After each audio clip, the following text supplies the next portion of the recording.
Lore has it the Star Wars Sandcrawler was left on Tatooine by the Corellia Mining Company and taken over by the Jawas as a mobile home. That's the really interesting thing about Star Wars. They didn't just make a movie, they invented the lore. They made a whole world. They developed languages for the critters, they introduced back lore for the mech and the mechanisms for the spaceships. They had full-on lore. You didn't just drag a spaceship across the scene. They told you about the Corellia Mining Company strip mining Tatooine. Not in the first movie, granted. The first movie was kind of low budget, just space cowboys and Indians. But it worked.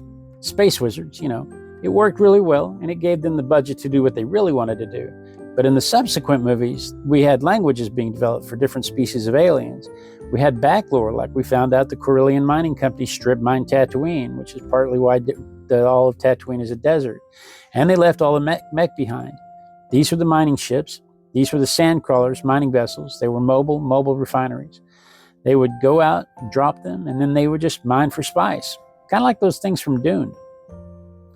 This thing was based off NASA Mars rover and, the proposed NASA Mars rover. Remember, this is 1976, 78 when it came out. But the proposed NASA rover and a garbage truck. They combined the look of a garbage truck and the NASA rover and came up with a design for this thing. The set for the Sandcrawler, this thing was supposed to be 131 feet by 100 feet by 66 feet. But they didn't have a soundstage big enough for that. They had a big soundstage, but they didn't have one they could just do this with.